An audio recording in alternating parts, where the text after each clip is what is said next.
Assalamualaikum warahmatullahi wabarakatuh. Waalaikumsalam warahmatullahi wabarakatuh. Dari kelompok 4 ingin mempresentasikan sistem standarisasi nasional atau yang bisa disebut SSN. Kelompok ini diisi ada Radiatul Fadilah, ada Reni Anissa Oktaviani, ada Dimas Alfi Ali Akbar, dan saya sendiri Ahmad Saifuddin dan Meliana Putri. Selanjutnya akan dilanjutkan pembacaan materi. Yang pertama ada definisi standar menurut ISO atau IEC GUID 2 tahun 1996. Definisi standar adalah dokumen yang ditetapkan dan diakui melalui konsensus, disahkan oleh lembaga yang diakui, digunakan oleh umum sebagai aturan, petunjuk dalam menjalankan suatu aktivitas untuk mencapai derajat keberhasilan yang optimum dari suatu tugas dalam konteks tertentu. Standards should be based on the consolidated result of science, technology, and experience, and aimed at the promotion of optimum community benefits.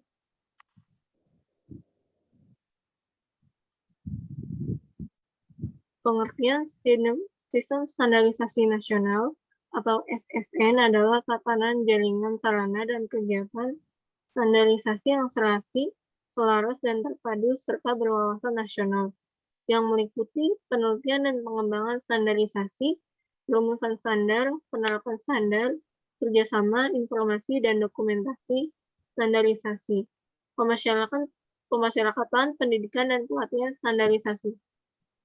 Tujuan SSN adalah terwujudnya jaminan dan perlindungan kesehatan, keamanan, dan kesehatan konsumen yang dapat meningkatkan efisiensi, efektivitas, dan produktivitas nasional guna meningkatkan daya saing dan keterimaan serta kepercayaan atas barang dan jasa yang dihasilkan Indonesia di pasar domestik dan internasional. Dalam hal ini mengacu pada asas manfaat, kebersamaan, dan kemandirian.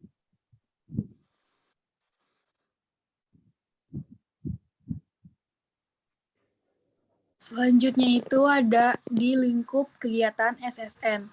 Yang pertama itu adalah penelitian dan pengembangan standarisasi. Yang kedua adalah perumusan standar. Ketiga adalah penerapan standar. Keempat ada pemberlakuan standar. Kelima akreditasi. Keenam sertifikasi. Ketujuh metrologi. Kedelapan pembinaan dan pengawasan standarisasi. Yang ke-9 itu dokumentasi dan informasi standarisasi.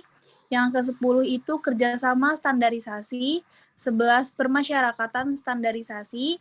Dan yang terakhir adalah pendidikan dan pelatihan standarisasi.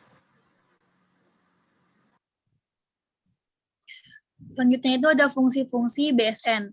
Yang pertama itu adalah perumusan kebijakan dan bidang standarisasi.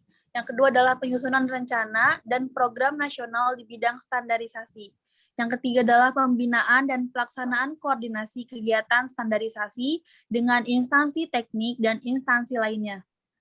Yang keempat yaitu pelaksanaan kerjasama internasional, dokumentasi dan informasi, serta permasyarakatan di bidang standarisasi, yaitu penetapan akreditasi dan syarat sertifikasi di bidang standarisasi.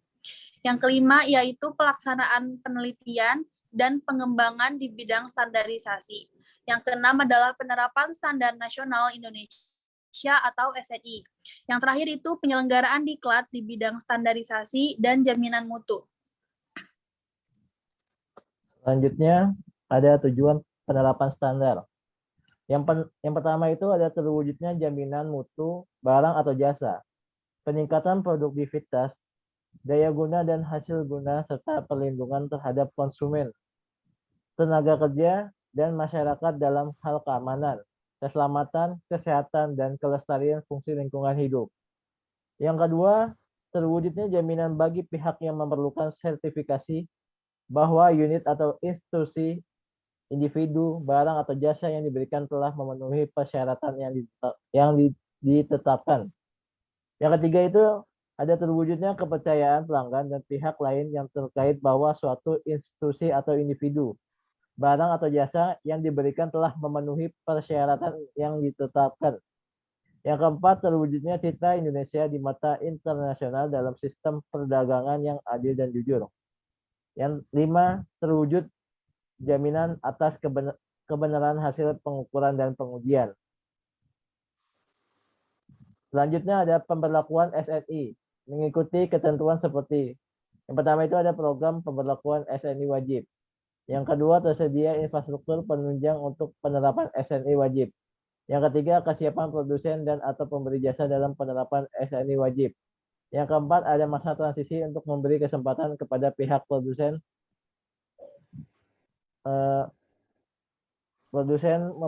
melakukan penyesuaian.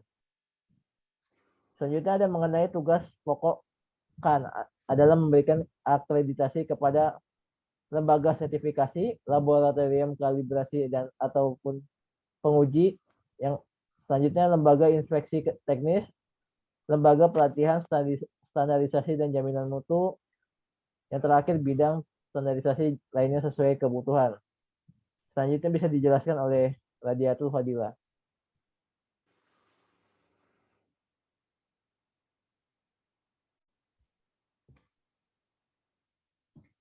Untuk lembaga kalibrasi, di Cikarang itu ada lembaga namanya PT Global Mandiri Instrumentasi.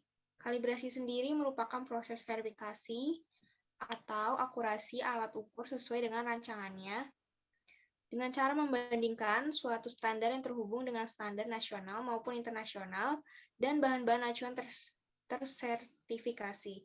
Tujuan kalibrasi adalah untuk mencapai ketelusuran pengukuran, sedangkan manfaat kalibrasi sendiri ini adalah satu untuk mendukung sistem mutu yang diterapkan di berbagai industri pada peralatan laboratorium dan produksi yang dimiliki perusahaan.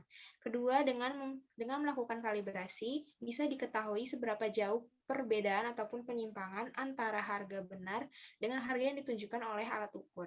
Pada kegiatan industri dan penelitian, peranan kalibrasi merupakan salah satu tolak ukur jaminan mutu suatu produk atau penelitian. Sehingga semua alat ukur ataupun instrumentasi serta bahan ukur harus dilakukan kalibrasi secara periodik, sesuai dengan persyaratan standar atau spesifikasi teknis yang berlaku.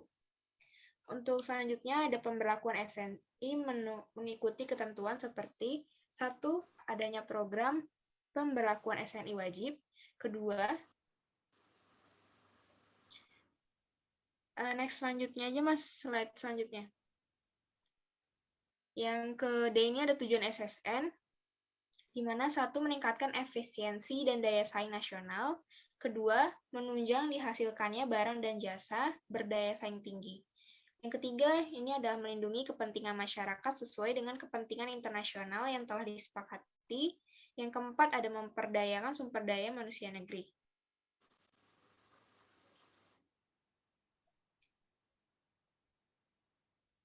Selanjutnya masih dibacakan oleh Dimas.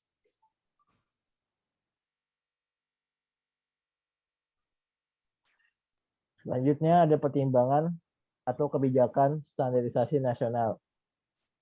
Yang pertama itu ada peningkatan kesadaran masyarakat terhadap standar dan budaya mutu. Yang kedua itu adanya peningkatan perlindungan masyarakat dan lingkungan melalui penerapan standar jaminan mutu dan penegakan hukum. Yang ketiga itu peningkatan perumusan standar penyelarasan SNI dengan standar internasional. Selanjutnya ada peningkatan infrastruktur standarisasi dan terakhir peningkatan peran aktif dalam kerjasama standarisasi nasional, regional, multilateral, dan internasional. Oke, selanjutnya dibacakan oleh Ahmad Saifuddin. Oke, next. Jadi dalam pertimbangan atau kebijakan standar nasional itu terdapat standarnya harus didukung oleh stakeholder. Yang pertama itu ada pemerintah, yang kedua organisasi profesi, yang ketiga produsen, yang keempat konsumen, dan yang terakhir itu lembaga sertifikasi dan laboratorium. Next. Oke, yang terakhir kegiatan sertifikasi. Kegiatan sertifikasi ini terdapat 7. kegiatan sertifikasi. Yang pertama yaitu sertifikasi sistem manajemen mutu, yang kedua sertifikasi produk, yang ketiga sertifikasi inspeksi teknis atau pengemasan. Yang keempat yaitu sertifikasi pelatihan. Dan yang kelima sertifikasi hasil uji. Dan yang keenam sertifikasi sistem manajemen lingkungan, dan yang terakhir sertifikasi personil.